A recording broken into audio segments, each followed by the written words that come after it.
What the hell is going on with the broken BMW E46 320d Touring?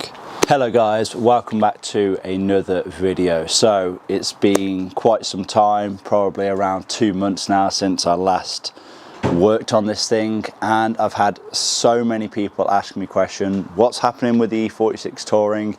Are you scrapping it? You know, what is the case with that car? So yeah, I've been away for, I've taken a good amount of time away from this car.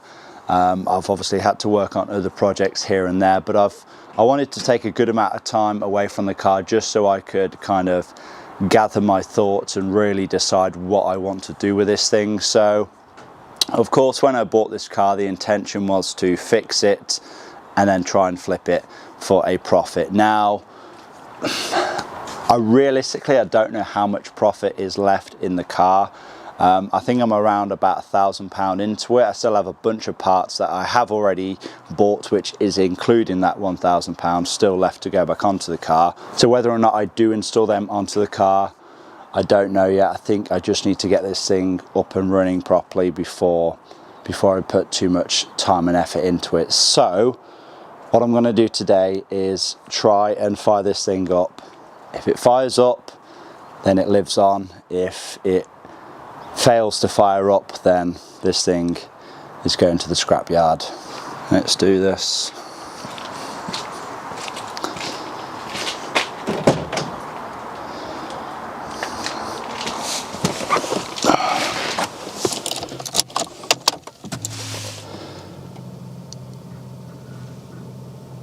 Ignition on, and I can hear the fuel pump definitely doing something. Just turn the fan off. Oh, the boot's open apparently. Alright, let's try fire it up. Battery's too low.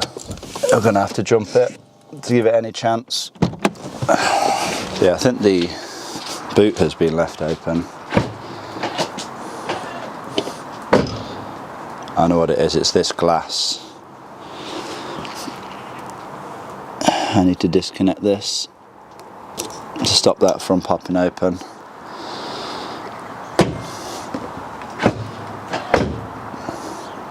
Right, let's get a jumper pack on here and then we'll try and fire it up.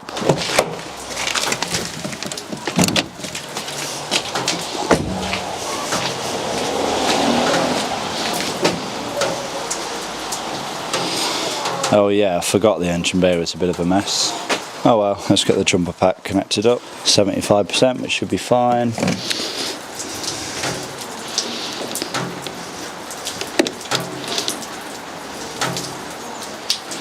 I guess here goes nothing then.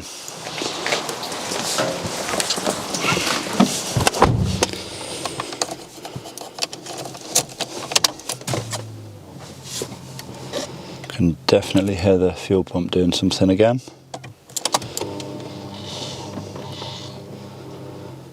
Oh, let's just go for it. Fired straight up.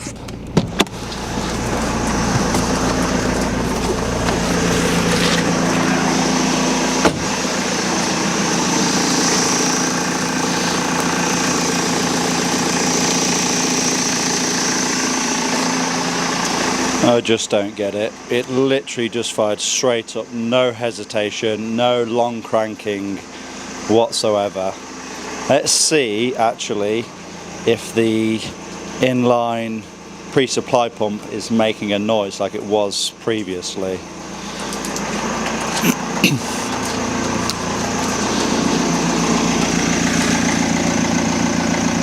You know what?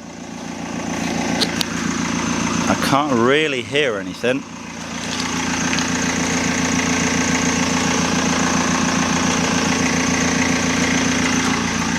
Definitely nothing that we was hearing before. It was a very high-pitched, loud noise before. I'm gonna check inside as well. The in-tank pump. Yeah, silent.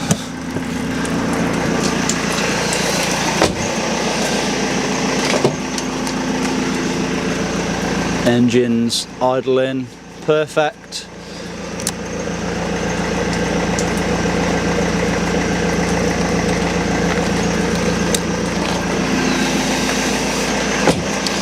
Engine sounds sweet.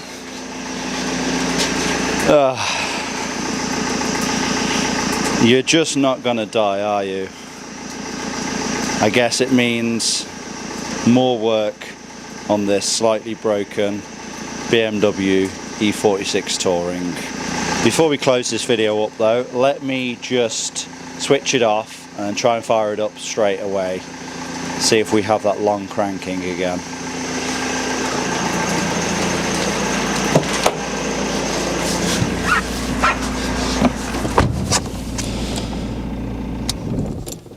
It's off. Got the glow plugs up. And it just fires straight up again.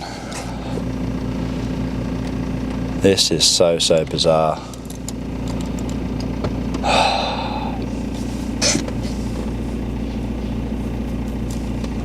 I know what I'm gonna do.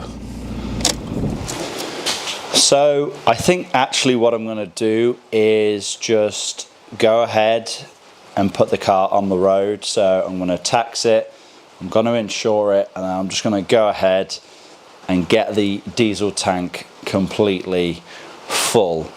So why am I going to do this? Well, because I can't just keep going back and forth trying to guess what the issue is or maybe was. The car could be fixed, it could have fixed itself, but I think it's highly unlikely. I think we have an intermittent issue.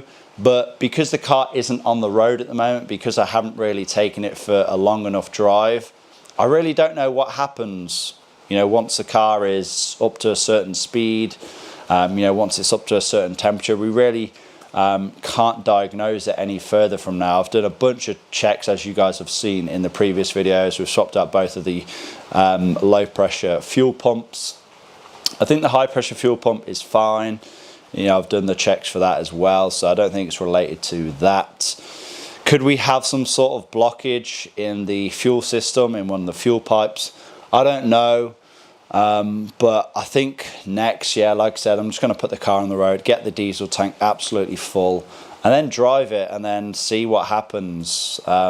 There's really no point, you know, messing around any longer. I'm just going to get it on the road, and if it cuts out while driving, then I can go from there, I guess. But yeah, hopefully you all are excited with this news. I am continuing with this project now. Like I said, I do have a bunch of parts ready to go on. Actually, let me just show you what I have still to go on this car, and then hopefully it'll give you an indicator as to what is to come. So then, as I mentioned before, we have a new downpipe which contains the catalytic converter. It's a brand new downpipe from Cats to You. They actually supplied the exact same downpipe actually for my previous E46 project. So yeah, still waiting to get this thing on. I think the one that's on the car at the moment is blowing. It's a very common problem. This flexi here fails, and it's more than likely the original one on the car. So best part 20 years old. So yeah, can't wait to get this thing on. We also have a new, I don't think this is a genuine one, but it is a very good replica. It should look so much better than the one that is on the car. New gear knob anyway. What else do we have here? We have a new glow plug module, genuine Beru one. And we have some new glow plugs to go on as well, because I know one of the glow plugs on the car is in fact faulty. And then we just have some fluids as well. So we have some gearbox oil, 2 litres of that. It's very difficult to get it into reverse, so it more than likely just needs a gearbox service. And we also have some gear oil 75 W90 for the rear diff as well. So yeah, hopefully all of this to come in the near future. I just want to try and drive the car now. To be honest, it would be a good car for me personally now, because I am having to haul a whole bunch of things around at the moment, and yeah, with that extra boot space, it would definitely come in handy. My long-term plans with the car, I really can't say at the moment. Obviously, like I said before, the plan was to just flip it for a profit. Whether or not I do that, I don't know. I still want to continue with the trading up to my first Supercar series, though. That will continue regardless, but whether or not I plan to keep this car and then just buy another car for that series, I really don't know. I guess we'll just have to wait and see what happens. But yeah, the E46 is living on. It's not going to the scrapyard just yet. Yeah, like I said, hopefully you guys are excited for the videos to come. Yeah, I want to thank all of you guys for watching. Please give this video a like, leave a comment down below, subscribe if you have not already done so, and I will see you all in the next one.